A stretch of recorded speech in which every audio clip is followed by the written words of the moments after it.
night shopper in the dark. Warrior Works. Warrior Works.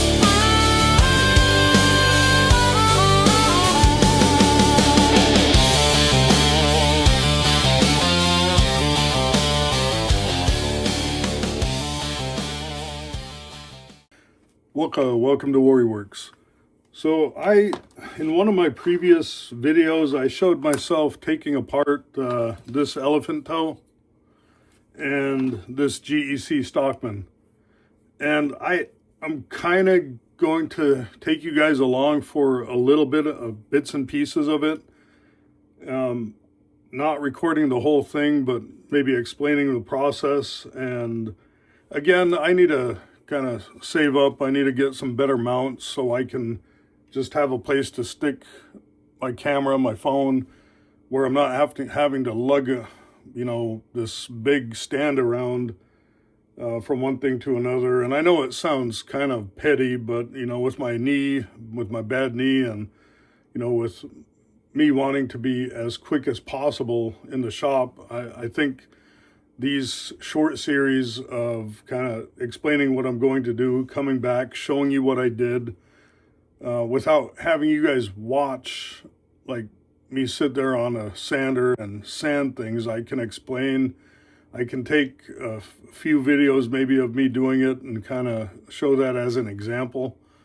But I think the process and the explanation of what I'm doing is probably more important in the end. And I can, go through a gambit of maybe a video of start to finish on a knife when I kind of have things slow down a little bit. But what I have done so far with these two knives is I took off the two handles for the elephant toe. And my next step, after I get these fitted, after I get these cut to size, obviously I need to clean these up, get them roughed up a little bit after I get that fitting in there. And I need to drive a pin in place, and I'm going to have it sticking up just a little bit. But before I even do that, I'll take out the spring. I'll put the one side of the piece of the handle on there, the side that needs to go on there. And then I'll clamp it, then I'll drill a hole, and it will just be a slight hole, maybe about 1/8 of an inch, because I'm going to do a hidden pin on this. Spring pin. And I do that because I don't want a hole going through. Like on this handle, you could see how thin that material is, and bone is a little more forgiving than ivory. Ivory is very unforgiving when it comes to small holes, and I've had nothing but, and I'm careful about it, but I've had pretty bad experiences with drilling holes through ivory and hoping they don't crack when they have just a little bit on the supporting end. And because what happens is that ivory, let's say if there's a hole up here, it starts flexing at the bigger part. And of course, what naturally is going to give is a weaker part, which is above that pin, and it's going to snap and it's going to create a pin crack. In ivory and in wood, that actually happens too, but it happens a little less often than with ivory. So when you trace handles, so this is the show side, right? This is the show side handle. It goes in obviously like this, and this is a pile side handle. Now, because you're tracing it on the flat side, the opposite side, you would take the opposite side, so the pile side would come over to the show side of what you're doing, and this is a show side of that elephant toe. And you do a tracing of it because ultimately, when this flips around this way, this is going to be the show side. So, and that goes to show that when you have the pile side, you take and you do the same thing and you trace it on there. What I like to do with 1911 grips and knife handles in general, unless a customer recommends it, but it costs more if they ask for two sides with the striations of fractures, because what they're essentially doing when they do that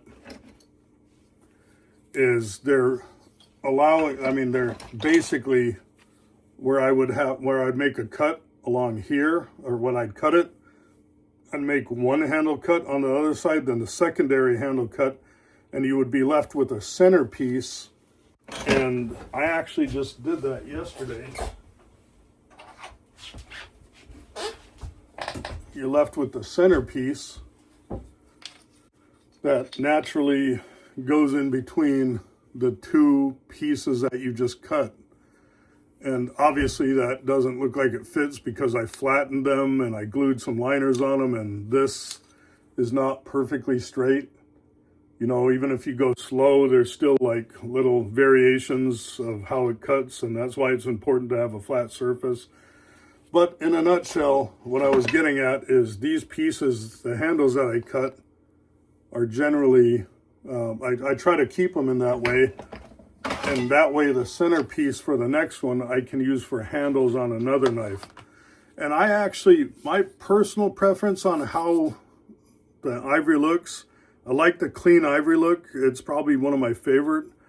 But I would say that the tapioca is very underrated. I think it's a beautiful material when it's polished right, when it's sanded right. And I think it just pops, and it gives it kind of that, they call it an oatmeal or a tapioca look, and it gives it a little more character in my mind. But if you want cleaner look, clean ivory is that's the way to go. And as you can see from these are a little wide, not terribly much wider than where they need to be, but obviously these ends will come down and the elephant toe will be a little chunky. And elephant toes are generally chunky anyway, and this is probably going to be a display piece, so I think it would be okay. I personally would want something like this. Nate's came up and it had some chunk on there, but the way that his ivory was cut, because of the amount of wall that was left there, it only allowed for me to do what I did with that. And with that, you know, handle material, you got to know how to cut it. And even when you know how to cut it, it never works out 100% to how you think it's going to. And so I got, moving on to the GEC, beautiful knife. I mean, like, I want one of these now. I'm just absolute gorgeous knife. And the customer, so the elephant toe is James, and the customer for the GEC, his name is Ryan, and he wants Mammoth on that. And I got these two pieces cut out, sanded, stabilized. I got black backing on these. I think that looks pretty good. I told him basically, because the black liners were chosen, I filled some of the cracks that were there with the black. And I attach these liners, these PVC fibrous liners, to the back of the ivory and to the Mammoth ivory with CA glue.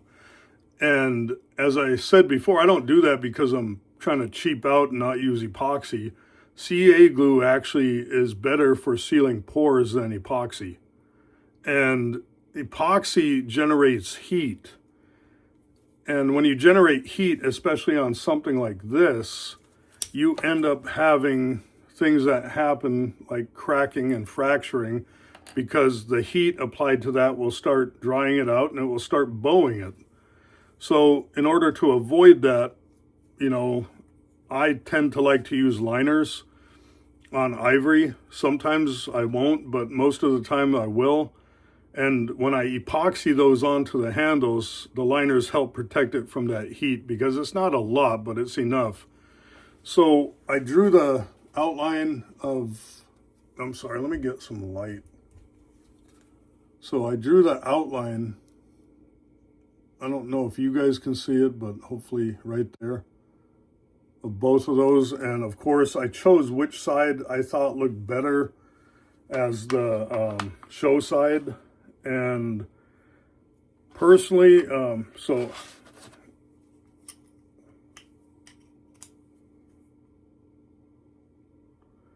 So I took the pile side from the original, so this is going to be the show side.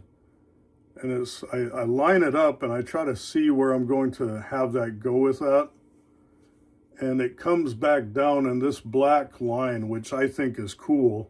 And it's usually indicative of any kind of mammoth tusk, mammoth tooth, mammoth anything. Generally, you have to stabilize them with something, and you almost see different colors all the time. And that black is a good color to use because it helps it pop, and it will polish out just nice, and it will look great with the brown and the black liner. So I wanted to have that on the show side. Now, I'm going to go and I'll use my disc sander, and I'm going to bring the knives over, and I'm going to touch the line that I drew. So I want to let you guys see what I'm seeing right here. I drew the line, and obviously I use a thin pencil, but I'm going to basically sand it till I can barely see that line anymore. Then I'm going to turn and do it to this side, and every time I do that, I'm going to go and check and make sure I'm not canting it one way or another, and I'm going to sneak up on that line, and when I get close, I'm going to come back over here on my little flat surface, and I'm going to go back and forth slowly till it pops in and I get a good fit. Then I'm going to go a little bit more so the glue has somewhere to go on the sides, because if it's too tight on the sides, it won't get any adhesion from the glue. And I'll do that on both of these knives. And a perfect example of that, and I'm going to be gluing this up. I was working on another knife, but I need to solder the bolsters on that one. And this one, I mean, it's a beautiful old Hunter, and I'm doing Ivory on that one, but like I said, I need to solder the bolsters, because when I pulled it apart on one side, it came completely apart and the bolsters came off. So I got to clean those up, and I want to resolder those, and it will work out because I have a personal project I need to resolder as well. So this won't be too far behind those. So after I get these glued up and I start these, hopefully I can start on the soldering of those two. And I want to do a video on it. And I said before, I suck at soldering, but I'm pretty diligent on how I'm doing it. And I do it, when I do it, I usually do it and get a good result out of it.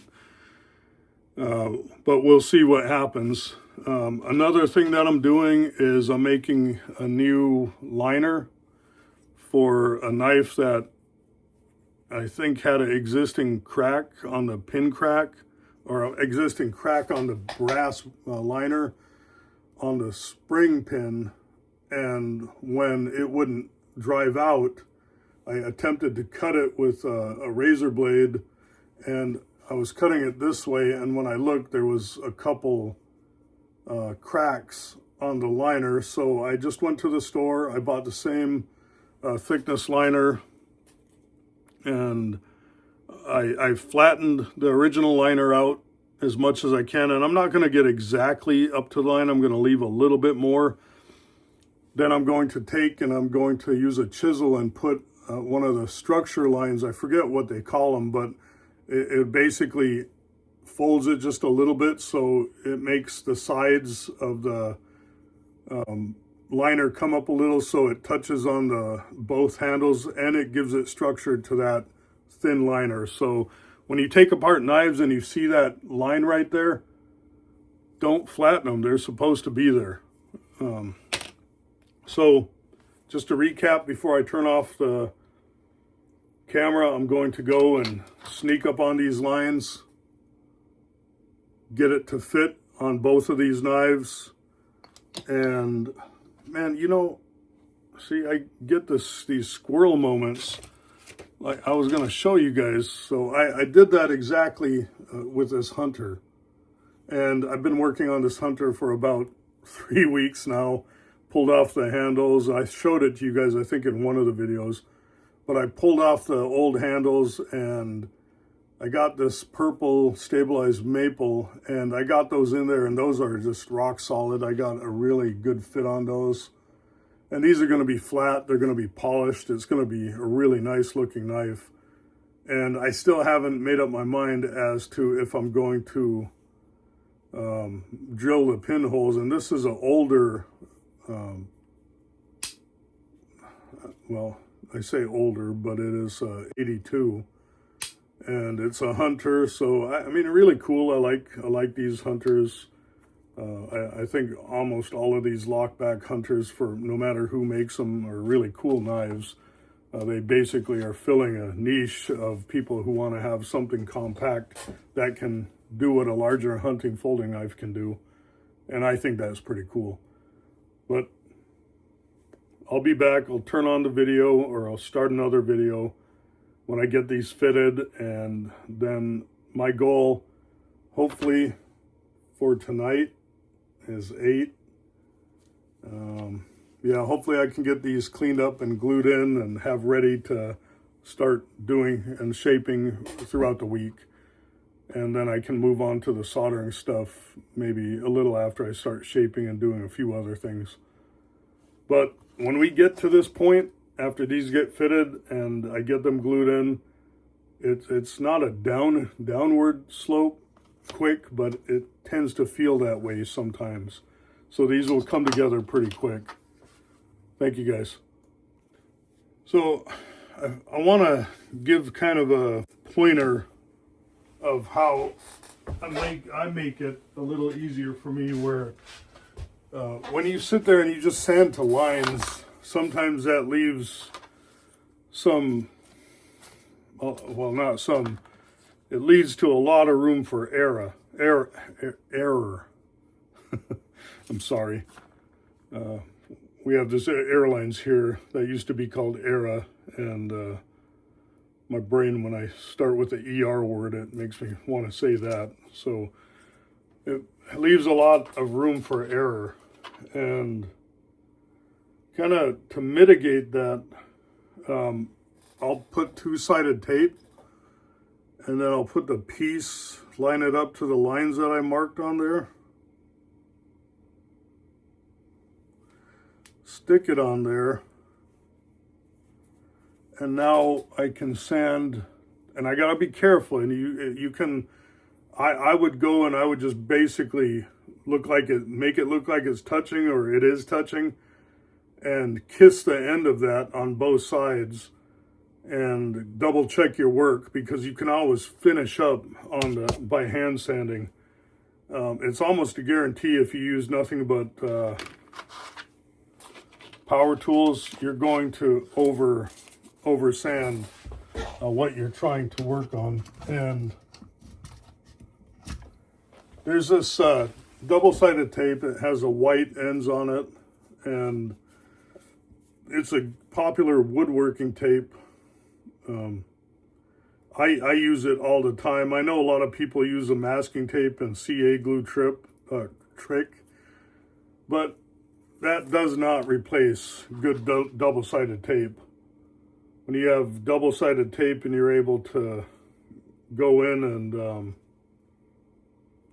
without having to worry about spraying on glue and taping on two surfaces, and you get a decent bond, instant bond, it makes it so much easier to deal with. And to show you, and it took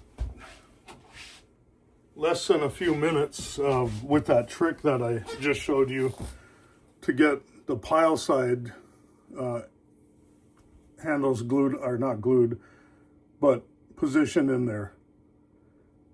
And still need to take a little bit off, because that is just, I mean, that's a perfect fit. And I guess realistically there wouldn't be too much wrong with that, but I do want glue on the ends as well as bottom. So I'm just going to touch and take a little bit. It doesn't need to be a lot, but I'm going to do that so I have some room for the glue.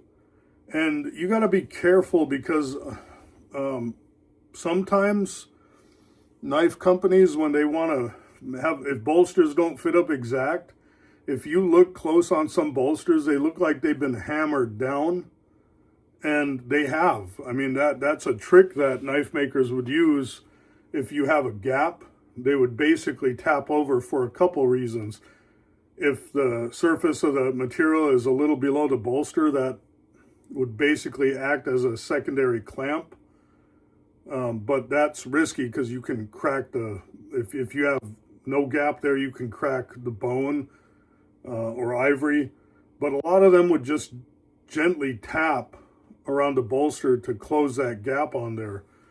And I don't like doing that. I mean, I understand why they did that when they're working in mass products, mass knives and things, and you're not dealing with exacts. So I want to point out that this side, you got to test to make sure that the side you just traced fits in that other side.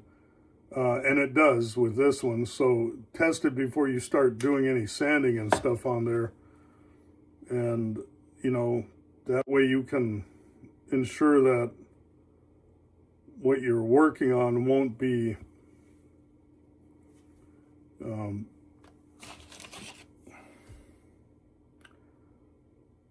it won't fall short, and you won't create something that is already destined to be a failure. And I like to double check the ends, and I use a ruler just to make sure that the ends are flush where they need to be. So now all on this one, I just need to sand to that line. And I need to make sure that I'm going as parallel as possible. If I'm canting it one way or another, then it's not going to have a good fit.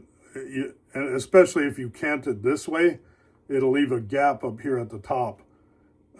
So what you got to look at is, how does that sit? Is that square? If not, when you get close, you got to hold it, and you got to look at it, and you got to turn it sideways, and you got to do it in this direction. So just make sure that the part you're working on is square ultimately at the end of it, because you want a good fit. And you can see how tight that is. That leaves a little bit of a gap right there on the bottom because it's so tight. What I like to do is, like I said, leave a little bit of room. So I'll take and I'll sand the surface, do a few passes, maybe 3 passes on that, and double check it, 4 passes, you know, and see where I'm at and see if that fits better. And that gets in there. So it's almost right there. So I know that I need to take, and I'm sanding the same side as I did before. And I'm going to do 3 more passes on that flat surface. And I'm pressing good, and I'm making sure that I have a level, even firm pressure on that, so it's sanding the right way. And those little tiny things right there, you heard how long that took, has got me a perfectly flush, flat handle on there now. Now, the edge right here, I'm going to knock that off. I'm going to take and hold it like this, and I'm going to knock that bottom edge off because I don't want to deal with that fitting of that corner so much, because there might be solder, and it might create, if you have solder or anything sticking out right there from that bolster, if you don't have a space that you just create, that thing can go in, it will leave gaps. And just by doing that, now I know that's ready to glue up after I drill that hole that goes through the top here. So, camera's off. I'm going back, finish up the GEC, and I'll turn the camera back on and kind of summarize what I did. Thanks. So, remember what I talked about, like, you never know what material is going to do. Here's the show side of the GEC. Here's the pile side, and because they're so,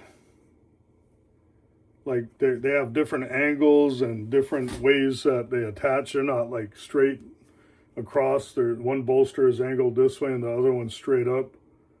You have to really understand how the piece that you're attaching is going to look ultimately at the end. And I think I know the pile side is right there. We got enough space right there where when we glue that up, that's going to be just fine.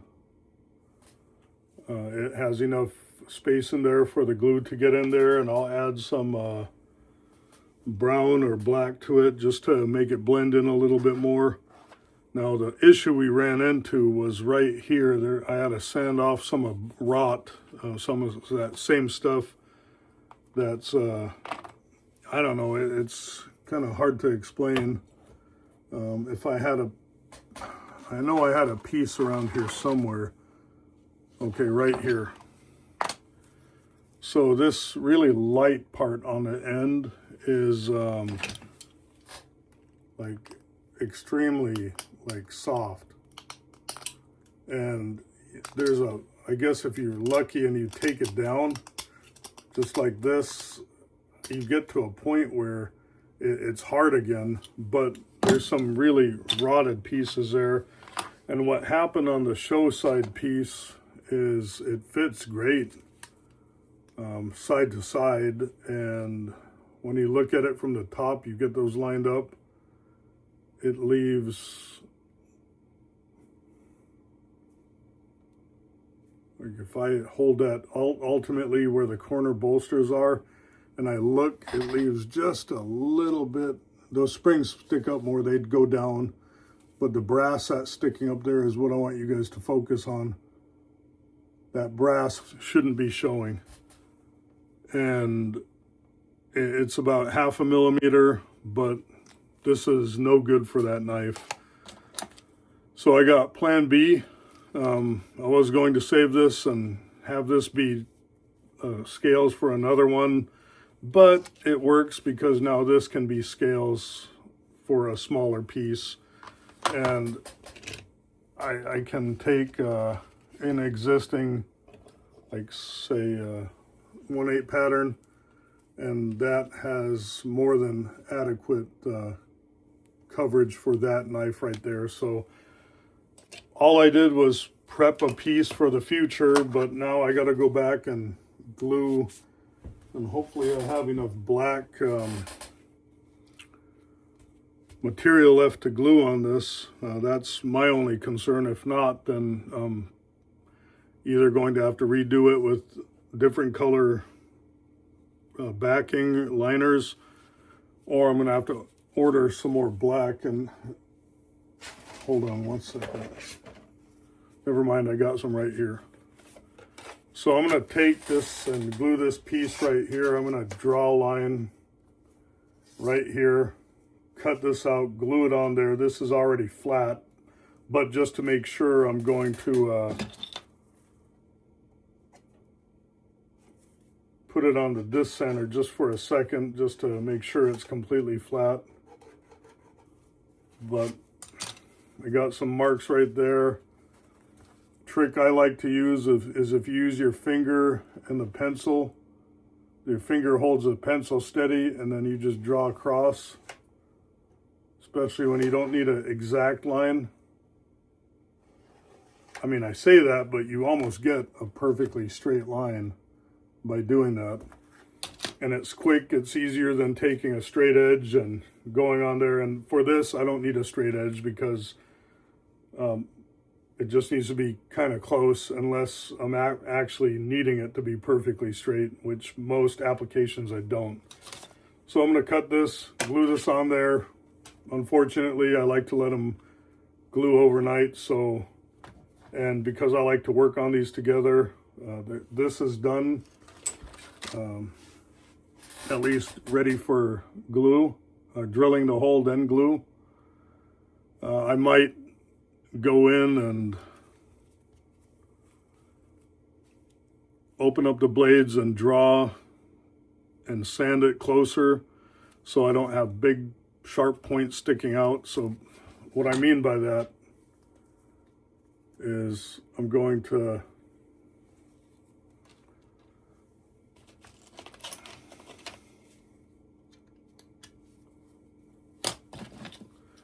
Sorry, I got to remove this spring.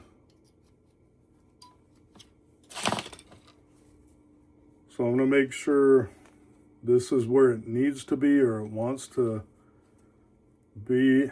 Then I can see the liners through that side. I'm going to take, and I'm probably going to go about 1/2 millimeter high. And it's easy to do that because the little metal tip on there leaves me enough space to where it marks and it's still proud of the surface more than the pencil line. And what I'm trying to do is give me a little bit more room for just in case when I do the glue up, and I'll do the final sanding when the glue is dry. But I'm going to take, and those marks I just made on there, I'll sand it to those so I kind of have a rough area where I want to be on that, and so I'm not messing anything up.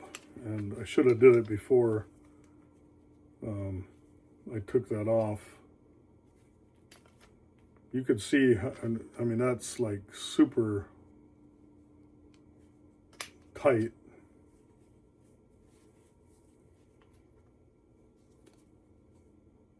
You know,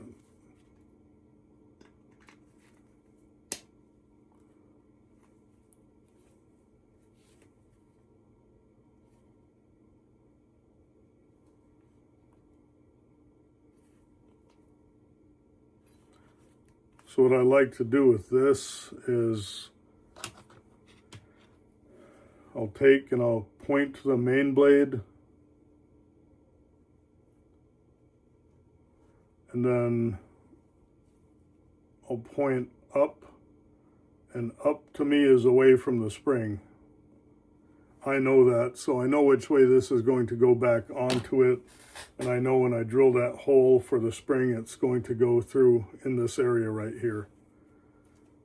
So I'll probably prep this a little bit, wait for this glue to dry on this other piece that I'm doing, and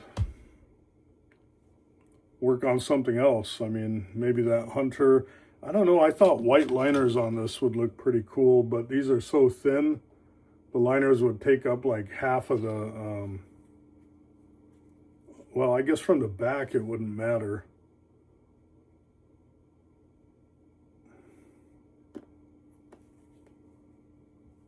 No, I'll leave it as is. And I'll do the same to this one. I think I might end up drilling holes for the pins, just because I do want pins. And if I do, I don't know if I'm going to glue it. But then again, glue helps with sealing everything, so.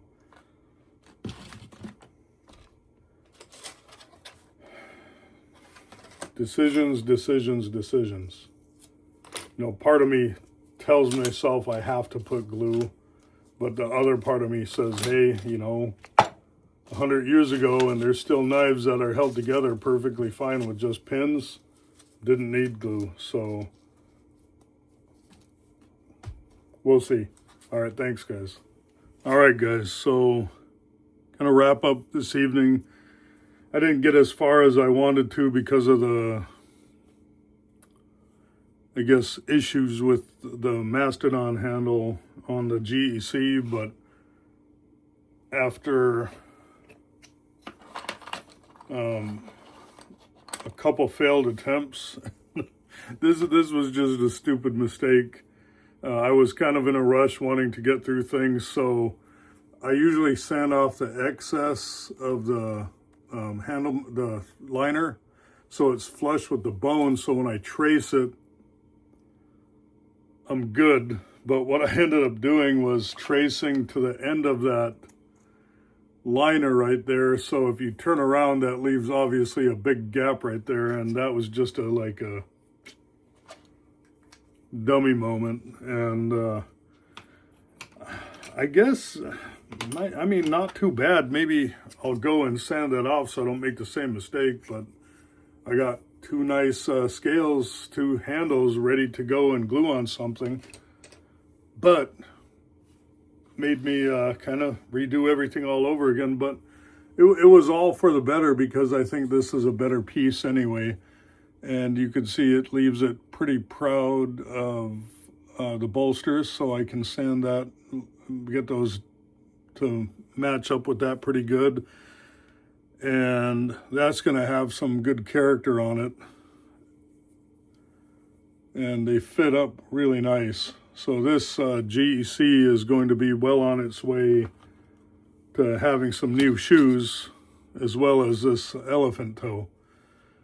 And I wanted to kind of get this video done because if I wait too long and I glue them up, then I do the whole video, then we've got a 2-hour long video by then.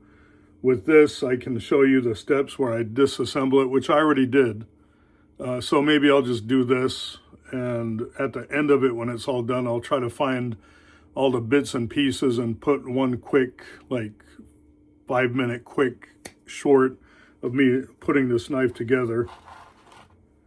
I did, while I was kind of waiting for that glue to dry on that other one, get holes drilled on this Hunter, and I also got them pretty flat because, again, if I put rounded pins on this, this is going to have to be like done, finished, sanded, flush, polished, because if I sand it and I polish it with the rounded pins, it takes away the rounded pins. So I got some double-sided tape on here. I'm going to get this sanded completely flat, get it ready to go. I don't need to worry about evening this part out until later. It's just the top part that I want to make sure is completely sanded with no scratches, buffed out, and then I'll get the pins cut, put the pins in, spin the heads after, of course,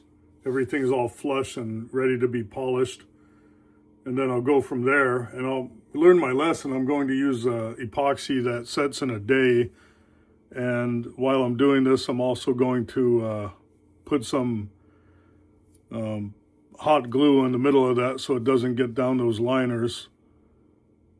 So that's what I was working on while those things were,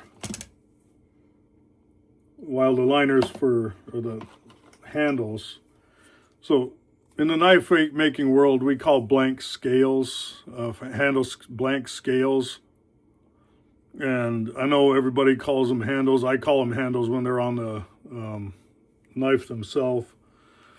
But while I'm making them, in my brain, I keep wanting to say scales. But man, this one's going to look super sweet, as is this one right there. I can't wait to get those done. This one's going to be a fat boy right here. But I'm going to come up and I'm going to just try to have a gradual bump right there. Have it feel nice in the hand, because if it is going to be used, I want it to be comfortable. Probably won't be real practical carrying because Ivory's pretty heavy. And elephant toes are already heavy, and this just makes it a lot worse. Also, I don't know if this is mildly joking a little bit, but I think I do have a little bit of in my shop ADHD. I'm not diagnosing myself, I'm just saying that way that I deal with stuff in my shop is I start on something, and I guess maybe it's just multitasking, because I move on from one thing to another when I get to a certain point where I either have to take a break, or the glue's drying, or something else, or a process needs to be done on something, and I need to get that, to get glue drying on that before the end of the day. But I started working on this, just cleaning this up a little bit. And this is a beautiful K-bar. It didn't come with the original sheath, but I tightened it. The brass nut is a 1/2-inch brass nut, and I flipped it around. The other side, the lines were completely chewed up, and I flipped it around for the time being. I eventually want to get find a 1/2-inch or spin it, get some kind of brass and get a new nut put in there, so I know it's solid.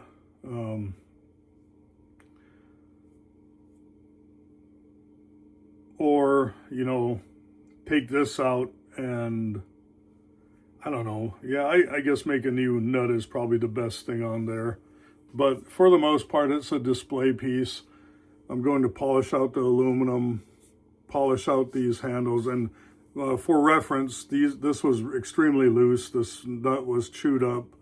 And a lot of these, the leather was kind of bulging out, and it needed to be kind of burnished for lack of a better explanation, so it can expand again. I did add some oil to this so it can expand the leather so it doesn't rot and you don't get dry rot, and it feels good, it looks good.